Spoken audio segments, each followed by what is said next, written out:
Bueno, hoy vamos a analizar, bueno, más que analizar es a describir de manera más o menos somera el diálogo del Crátilo o Cratilo. La verdad es que no sé cómo se pronuncia exactamente. He escuchado a Gustavo Bueno decir Cratilo muchas veces, pero el resto de filósofos que escucho siempre dicen Crátilo. Así que vosotros me diréis porque la verdad es que no tengo ni idea, no sé cómo se pronuncia.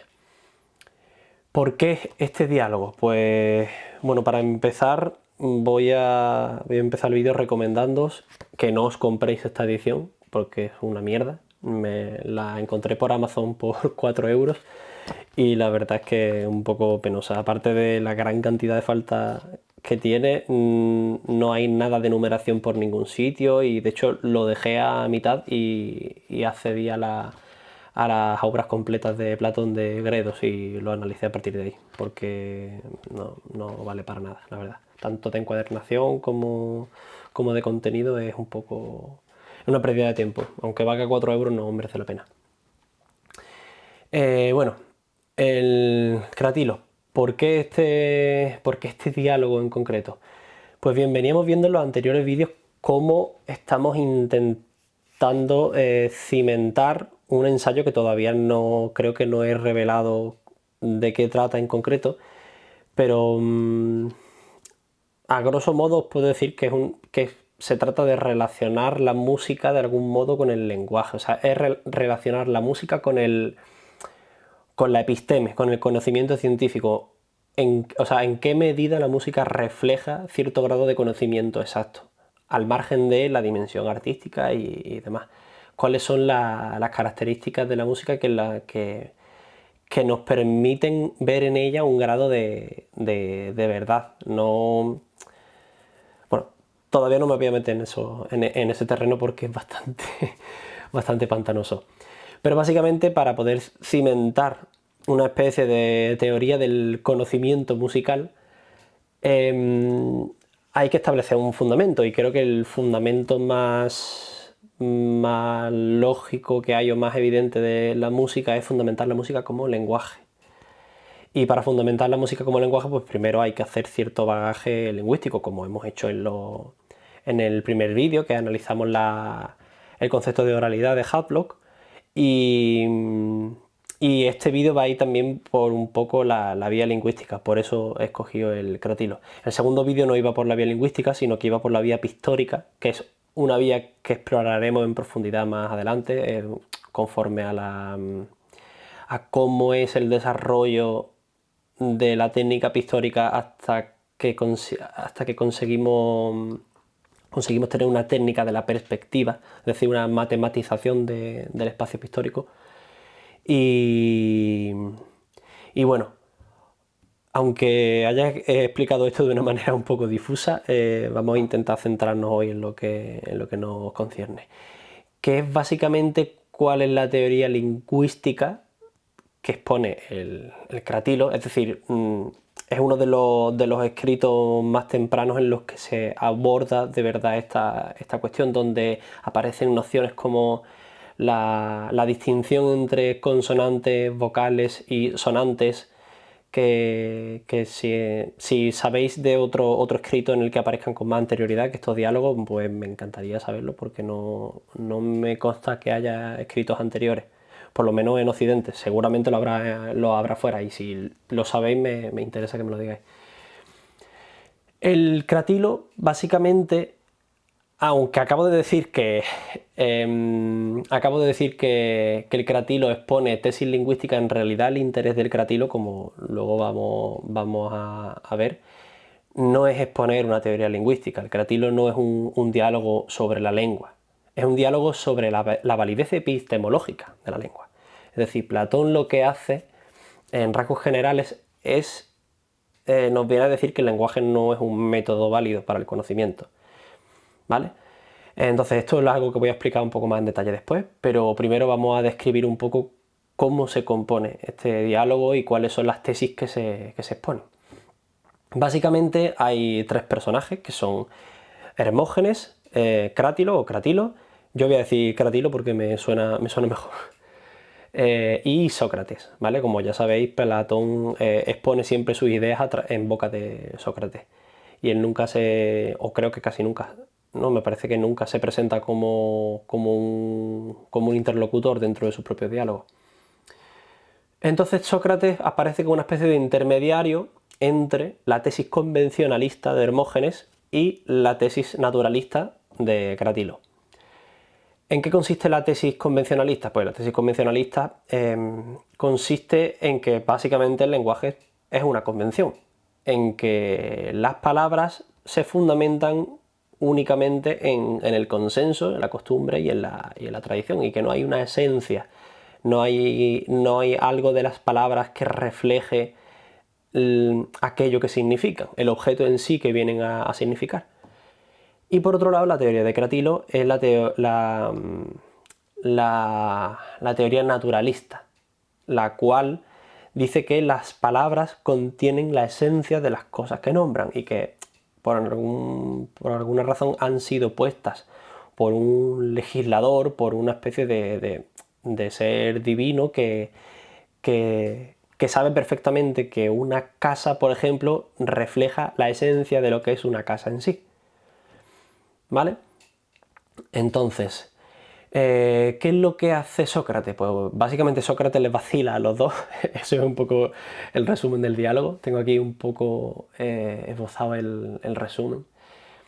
Y básicamente Sócrates, pues mediante una serie de estrategias que tampoco quiero hacer un análisis retórico, principalmente porque no me considero capacitado. Y segundo, porque me parece que lo interesante es lo que analizaremos al final. Más o menos es para poneros un poco en contexto.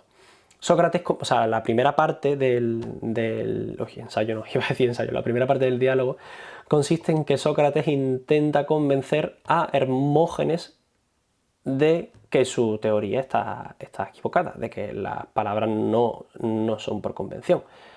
Es decir, que no vale cualquier palabra para describir cualquier cosa. ¿Cómo hace esto? Pues lo hace principalmente a través de una analogía con la artesanía del tejer. Sócrates describe el acto de nombrar, o sea, Sócrates parte de la idea platónica de que las cosas son en sí, de que hay una idea que subyace a lo que parece ser, pero en realidad las cosas tienen un ser, o sea, una casa tiene, ontológicamente, existe una casa ideal, hay igual que una mesa. Pues por mucho que veamos mesas distintas, pues siempre pues Platón te va a decir que hay una mesa ideal a partir de la cual se hacen las mesas. Igual que un artesano, a través de la idea, pues no se me ocurre ahora mismo una ropa de la época, pero pues un tejido X, pues el artesano partirá de la idea que tiene de ese tejido para hacerlo, efectivamente. Y entonces, como las cosas o como los actos tienen una esencia y tienen un ser en sí mismos, pues nombrar como acto que es debe ser tratado pues como una artesanía. Sócrates habla del arte de nombrar, no con esas palabras específicas, pero sí que lo describe de forma paralela a la artesanía. Entonces, del mismo modo que en un proceso, en el proceso que sigue un artesano para crear cierto objeto, o sea, en la artesanía, por ejemplo, en cualquier artesanía en general, siempre hay un objeto, o sea, siempre hay un instrumento que es lo que se utiliza en dicha artesanía o lo que se trabaja en dicha artesanía. Hay un artesano, que es el que utiliza dicho instrumento. En el caso de, pues yo qué sé, del tejedor, él habla del tejedor que utiliza la lanzadera para, pues eso, para tejer, para poder tejer la trama conforme a o sea, la trama conforme a la urdimbre. Y aparte del instrumento y el artesano, está el fabricante, que es el que fabrica dicho instrumento, que no es el mismo que lo utiliza. Entonces, en el caso del nombre, habría un instrumento que sería pues el nombre, efectivamente, que el arte de nombrar consiste pues en nombrar las cosas para saber qué son las cosas y para poder expresar la verdad de las cosas. El artesano sería pues, el dialéctico, que es el que utiliza las palabras pues, como deben ser utilizadas, y el fabricante de los nombres vendría a ser pues, lo que ellos describen como un legislador nominador, es decir, aquel que verdaderamente sabe qué nombre le corresponde a cada cosa. Igual que que el buen artesano que trabaja con textiles y que el fabricante que le va a dar los instrumentos al artesano de los textiles para poder hacer su labor, tiene que hacerlo de determinada manera. Se habla mucho de la... No sé si esto lo utiliza Platón o Aristóteles concretamente, creo que es Platón, que habla de la... Ay, ¿cómo era este término? De la... habla de que hay que cortar las cosas por sus junturas naturales. Es decir, por ejemplo, igual que un conejo o cualquier animal cuando se caza, pues debe descuartizarse con ciertos criterios, los cortes deben hacerse por cierta parte para aprovechar la carne o para poder extraer la piel y para poder aprovecharlo todo, para hacerlo de manera correcta, hay que respetar las junturas naturales de cada cosa. Es decir, hay que abordar cada cosa en la medida que dicha cosa se expone ante nosotros. Es decir, si yo mato una vaca y me la quiero comer, pues tendré que cortar el muslo pues, conforme el surco del músculo de la pata. No tengo que cortarla como yo quiera, sino que hay una manera correcta para aprovecharlo mejor. Por una cuestión, podríamos decir, de eficiencia técnica, por así decirlo. Entonces, igual que el artesano, igual que el carnicero, que cualquier artesano en general, tiene que seguir las junturas naturales de las cosas para hacer un corte preciso, pues el nombrador o este legislador, este nominador, debe utilizar nombres que sean más adecuados para cada cosa. Entonces, esto pues hace que Hermógenes se convenza de que, por lo menos hace que Hermógenes admita que efectivamente no hay una... No es todo convención. Realmente Sócrates nunca llega a dar respuestas tajantes en ningún momento, porque después de criticar criticará a Cratilo también. Pero realmente Hermógenes acaba admitiendo que del mismo modo que hay artesanos más buenos que otros, hay artesanos que hacen las cosas pues, de una mejor manera que las otras, pues hay nombres que son mejores que otros. Entonces hay nombres que realmente reflejan la esencia de las cosas y hay nombres que no. Por lo tanto, pues esta teoría convencionalista pues se viene un poco abajo, porque sí que hay algo de esencia en las cosas, en los nombres que las nombran. Entonces, pues esta es básicamente la parte de Hermógenes en la que lo convence, pero luego llega una parte que es un poco curiosa, en la que se mete en etimologías de diversas palabras. Como que él dice que van a seguir un poco la vía sofística y se ponen Hermógenes y Sócrates pues a hallar pues cuáles son las etimologías de ciertas palabras que él considera secundarias. Es decir, las palabras secundarias vendrían a ser pues, las palabras derivadas, y las palabras primarias pues serían aquellas palabras primigenias que realmente tienen una relación pues exacta con las realidades que describen, y a partir de las cuales se habrían desvirtuado, se habrían desarrollado, se habrían derivado pues estas palabras secundarias.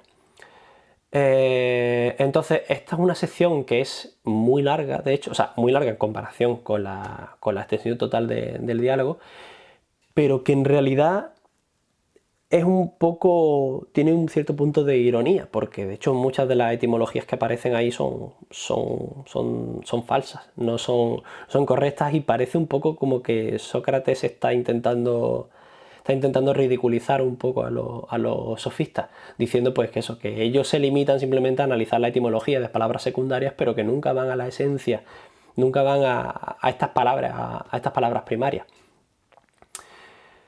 Entonces, después de escribir estas palabras, de hacer este recorrido, que no vamos a entrar en ello porque me parece un poco leeroslo, pero a mí realmente no me parece que sea la parte interesante del libro. Después de esto pasa a buscar efectivamente cuáles son las palabras primarias, para diferenciarse un poco pues, de trascender un poco esta idea sofista que simplemente es dar vueltas sobre palabras secundarias sin llegar nunca a los últimos principios, pues se decide por ir a por estas palabras primarias.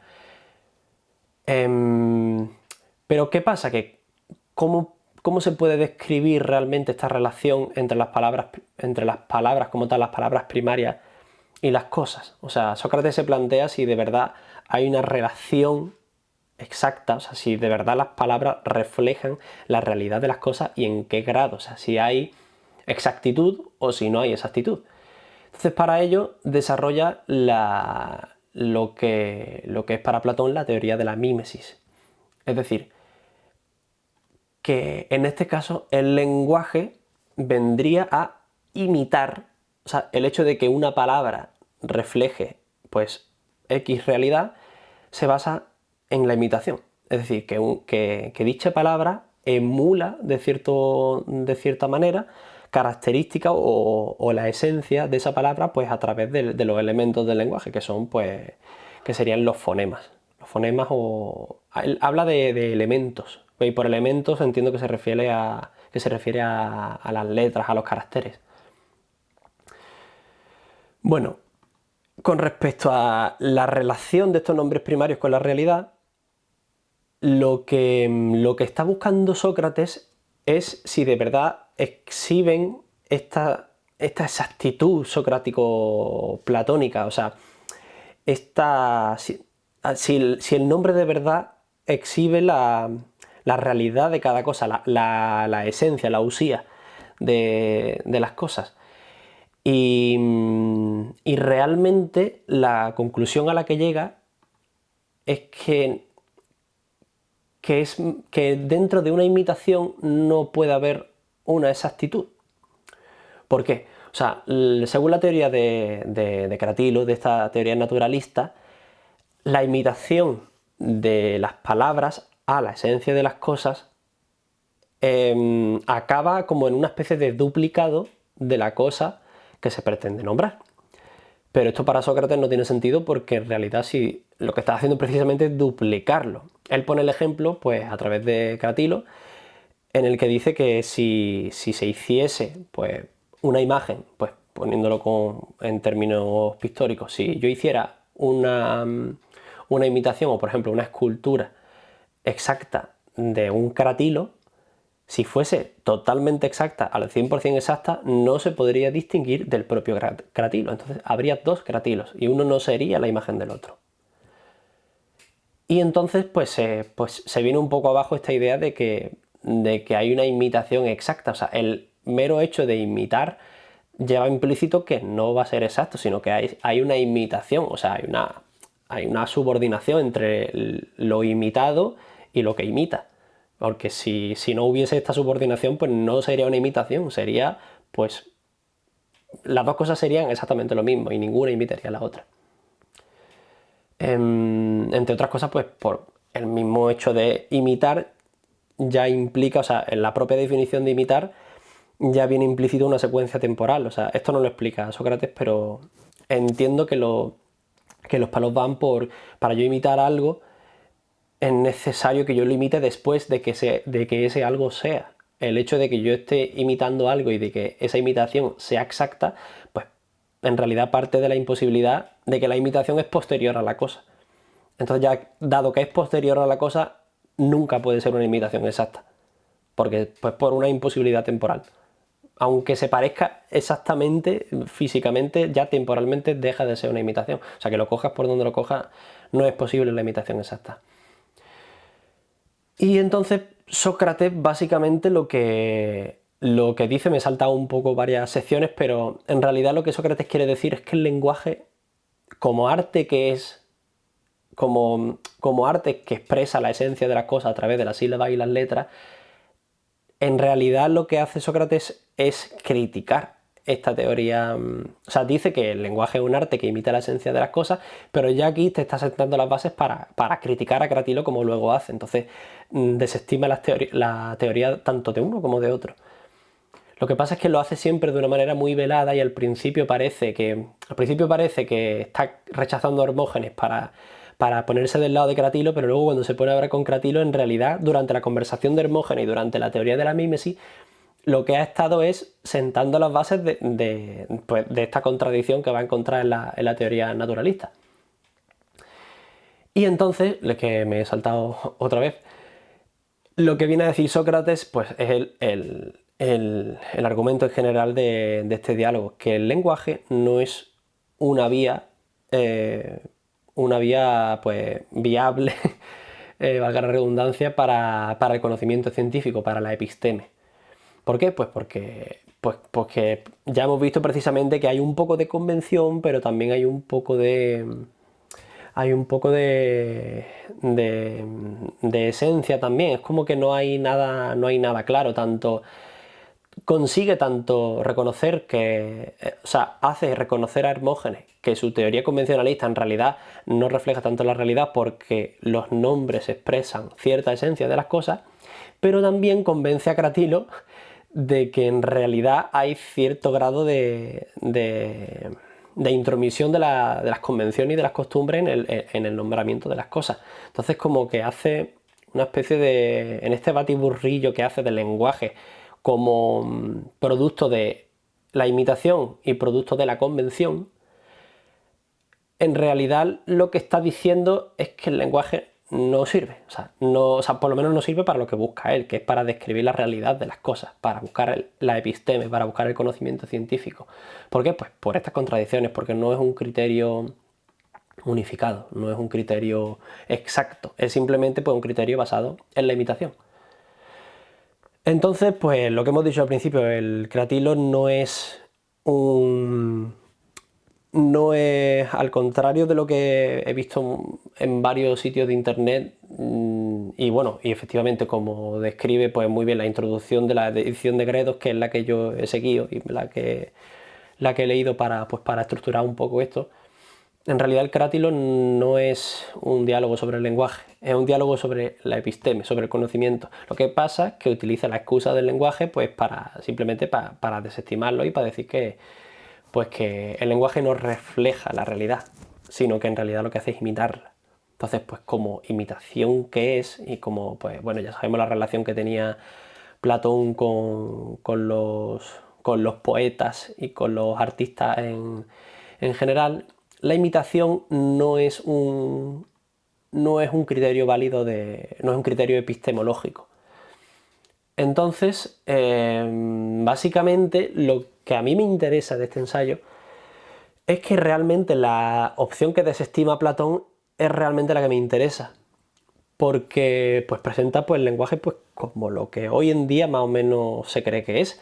Hay ciertas tesis como una de las que expone Sócrates dentro del diálogo, que es que las palabras reflejan ciertas cualidades materiales de las realidades que nombran. Pues por ejemplo, se habla mucho de que los bebés aprenden primero las palabras que son más sencillas como papá y mamá, que son realmente palabras con vocales abiertas que son muy fáciles de pronunciar para un niño, pues por una cuestión técnica, porque son consonantes, tanto la P como la M son consonantes que consisten, no recuerdo ahora mismo el nombre, creo que son labiales, son consonantes labiales que consisten pues simplemente en cerrar y abrir la boca y en vocales abiertas, entonces son relativamente sencillas o sea que no es casualidad de que papá y mamá se digan de esa manera. De hecho, en casi todas las lenguas papá y mamá suelen ser palabras muy fáciles de decir, no solo en español. Otro ejemplo, pues, puede ser, pues, en castellano, por ejemplo, tenemos la predilección a utilizar la I para describir cosas que son chiquititas o los diminutivos siempre en palabras que designan realidades pequeñas, pues siempre están implicadas las letras I o la letra U, que son pues vocales en las que cerramos la boca y en las que de algún modo, esto es un poco rebuscado, no estoy sentando aquí una verdad categórica, pero sí que hay cierta relación entre las realidades que describimos y cómo utilizamos el lenguaje. Para las cosas grandes, pues utilizamos normalmente pues, palabras más sonoras, palabras más vocales más abiertas y vocales como la A o como la O. Las relacionamos con, pues eso, con cosas más grandes. Y hay un montón de ejemplos más que ahora mismo no puedo entrar más en detalle pues porque no tengo todavía todo el conocimiento que me gustaría antes de exponerlo de manera... Me gustaría hacer un vídeo concretamente sobre esto, sobre este materialismo lingüístico, por así decirlo, porque de verdad que me parece bastante interesante. Pero sí que seguro que si lo pensáis, pues en casi todos los idiomas hay una relación entre el origen material, que es pues la cosa que se designa, y la palabra que se utiliza para ello. Entonces, creo que hay dos conclusiones, por lo menos, en función de lo que me interesa a mí, hay dos cuestiones que me gustaría exponer. No para dar una respuesta cerrada, sino pues para abrir un interrogante y para ver qué es lo que pensáis vosotros y ver a dónde me lleva a mí pues el hecho de plasmar estas cosas. Por una parte, hay una cita en la propia introducción del Cratilo que me llama la atención, que dice, aquí es en la introducción donde pues, el autor está sintetizando, está exponiendo las ideas principales del diálogo. Dice, los nombres se encuentran enfrentados en guerra civil, lo que indica, por otra parte, que el nominador no es un ser divino, como sugiere Cratilo en un intento desesperado, y por lo tanto no sirven para proporcionarnos certeza sobre la realidad. Esto realmente es, por así decirlo, la descripción de cómo lo justifica Platón y cómo justifica Sócrates la invalidez de la propia mímesis como criterio epistemológico, pero en realidad lo que yo creo es que es todo lo contrario. Lo que hace precisamente, o sea, partimos de la base de que Platón y Sócrates pues están metidos en esta teoría de las ideas y que creen que hay una ontología clara y que creen que hay una idea para cada cosa, idea después de la que yo soy totalmente contrario. Pero me parece interesante porque aquí consigue revelar, Platón en boca de Sócrates revela que efectivamente el lenguaje no es una construcción divina, sino que por el contrario, lo que me da a entender este diálogo es que en realidad es una construcción orgánica. Es un organismo que se desarrolla a sí mismo y que va evolucionando y que no sigue una doctrina fija y que no está planificado. Entonces, ¿qué pasa? Que esta concepción orgánica del lenguaje que creo que expone Platón sin saberlo, en realidad para Platón significa que el lenguaje es una vía engañosa, pero en realidad lo que yo interpreto con esto es que el lenguaje pues es algo tan real precisamente por eso, porque evoluciona igual que evoluciona una especie, porque se adapta y porque evoluciona en función de la necesidad y de cómo el lenguaje pues suple las necesidades que va teniendo el ser humano. ¿Qué más? Bueno, evidentemente Platón no termina de desarrollar las consecuencias de este pensamiento, es decir, la teoría de que él expone de que el lenguaje no es una vía para el conocimiento, en realidad no da ninguna alternativa. En realidad la alternativa la dará en otros ensayos, pero es como que el diálogo se queda abierto. Lo que sí queda pues manifiesto es que pues rechaza este pensamiento que podemos asociar a Heráclito, como que Sócrates, por un lado, para desestimar las ideas de los dos, pues por un lado, es algo que suele hacer mucho, equipara a Hermógenes con el pensamiento de Protágoras, con esta famosa máxima de que el hombre es la medida de todas las cosas. Y a través de ponerlo en contradicción con el propio Protágoras, consigue que Hermógenes pues, se retracte un poco, pero con Cratilo el referente que utiliza es Heráclito. ¿Por qué? Pues porque Heráclito tenía pues, este pensamiento del pantarrey, de que todo fluye, de que no hay, de que todo está en constante cambio, de que no te puedes bañar 2 veces en el mismo río y demás. Y esto lo asemeja un poco con las ideas de Cratilo, lo cual en realidad es un poco engañoso y es otro tema de debate, porque en realidad las ideas de Heráclito difícilmente encajan pues, con esta teoría naturalista de Cratilo, que dice que las cosas reflejan, o sea, que las palabras reflejan la esencia de las cosas. Esto es un poco contradictorio con la idea de que la naturaleza está en constante cambio. Es decir, que las palabras, la única manera de salvar esto sería que precisamente este carácter cambiante de las palabras, pues de cierta manera emule este cambio constante de la naturaleza. Cosa que en el diálogo, pues creo que no se desarrolla. Pero sí que lo utiliza Sócrates para llevar a Cratilo a una contradicción. Bueno, ¿qué más? Hemos visto entonces... estamos viendo las conclusiones, perdón, se me ha ido un poco la olla.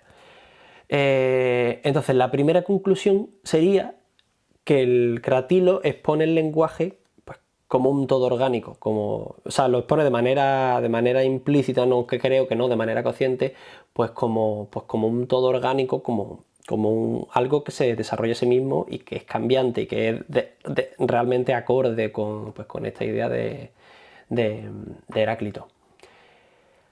¿Cuál es la segunda conclusión? Que para mí creo que es la más importante. Es que, dado que el lenguaje es un arte, pues cuya verdad podemos decir que es análoga en términos aristotélicos, o sea, que su verdad funciona, o sea, su verdad va en función de la adecuación con la realidad. O sea, dado que esto es un arte, que el propio Sócrates describe el lenguaje como un arte, y al mismo tiempo sabemos hoy en día que el fundamento de la ciencia y de la epistemología está en el lenguaje.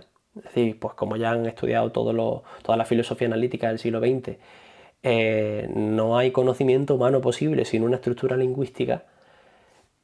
En realidad no sería tan loco pensar en la posibilidad de que el hecho de que el conocimiento humano y que el pensamiento racional pues hundan sus raíces en elementos tan volubles a priori, tan artísticos como el propio lenguaje, como elementos que se basan en la mímesis y en cosas tan cogidas con pinzas. En realidad esto abre la posibilidad de reformular la epistemología en términos artísticos. ¿Por qué? Pues porque si el fundamento muy a grosso modo, si el fundamento de la epistemología es el lenguaje y el lenguaje es una artesanía, pues evidentemente la epistemología podría tener ciertos fundamentos en lo artístico, lo cual me parece algo interesantísimo.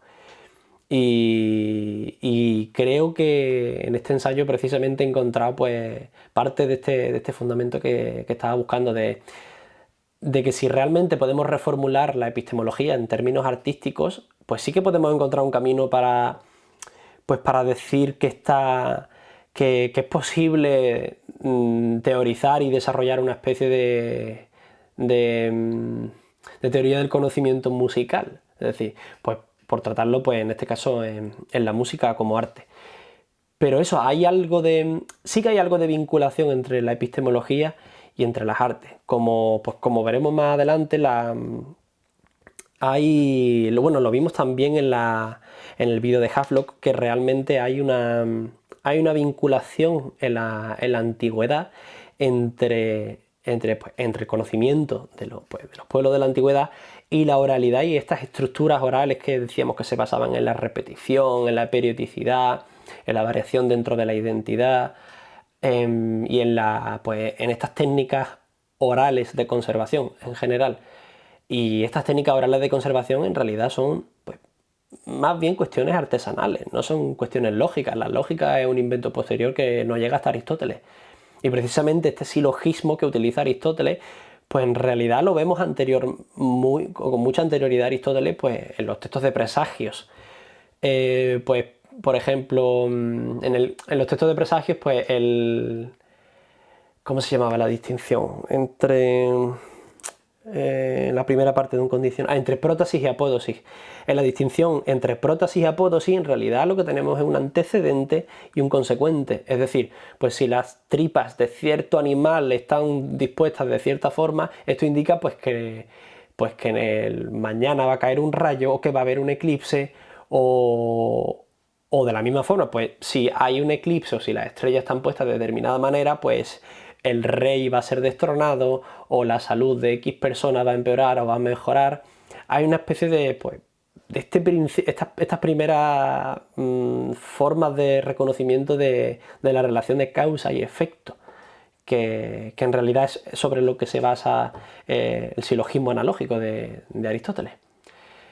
Entonces, me parece interesantísimo porque es un diálogo, o sea, es un escrito súper antiguo en el que ya estamos hablando de, pues, o sea, en el que todavía está presente esos fundamentos de lo que hoy entendemos que es conocimiento científico, pero que ellos ya reconocían de manera consciente o no pues que el futuro de la ciencia y el futuro del conocimiento científico que está basado en el lenguaje, pues tiene sus cimientos en algo que en el fondo es artístico, en algo que es artesanal. Entonces, por eso me parece tan importante. Y bueno, perdonad que lo haya explicado de esta manera tan confusa. Tengo que perfilar un poco esta relación entre la doctrina de Protágoras y Heráclito y estos autores porque se me escapa un poco. Pero sí que en términos generales, básicamente Heráclito y Protágoras son una excusa que utiliza Sócrates pues, para su argumentación. Ya sabemos el estilo que tenía de tan cabrón, por así decirlo, de intentar darle la vuelta a los discursos de los demás. Aunque evidentemente tiene su criterio y me parece que es bastante acertado, aunque no esté de acuerdo con la conclusión final del diálogo. Pero sí que son estrategias muy inteligentes y que sobre todo más allá de que la argumentación sea buena o de que digamos que esto sea retórica o digamos que Sócrates pues, pueda incurrir en ciertos momentos en técnicas sofísticas que él mismo criticará después, pues en realidad pues, nos sigue dando conocimiento acerca pues eso, de cómo se puede relacionar la idea de Crátilo con Heráclito o cómo se puede relacionar la idea de Hermógenes con Protágoras, más allá de que esas asociaciones que hace Sócrates pues, a veces no son del todo exactas. De hecho, el propio personaje de Cratilo difiere mucho de la versión que luego Aristóteles nos va a dar de ese mismo personaje. El Crátilo histórico realmente que reconocemos no defiende esta teoría naturalista del lenguaje, sino que en realidad dice más bien que pues algo parecido a lo que dirá Wittgenstein en el siglo XX, que en realidad no exactamente, pero me recuerda un poco. O sea, básicamente el cratilo lo que vendrá a decir, el cratilo histórico, no el platónico, es que básicamente lo único que podemos hacer es pues, nombrar las cosas con los dedos y por medio de gestos, porque no hay una verdadera esencia del lenguaje.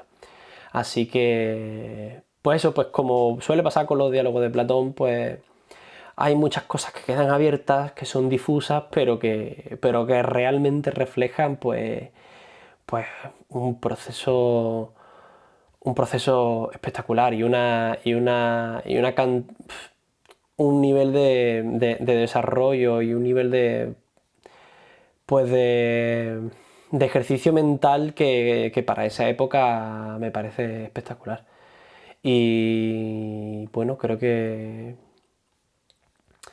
poco más. Así que listo, ya se me ocurrirá. Creo que el siguiente irá sobre Henri Bergson, que es el que estoy bicheando ahora, que pues bueno, va un poco por la vía que dejamos un poco abierta en los dos primeros vídeos acerca de la memoria, porque he visto que pocos filósofos hablan concretamente de la memoria como habla Bergson. Así que, bueno, tardaré un poquito más en hacerlo, pero ya llegará. Así que bueno, ya nos vemos en el siguiente.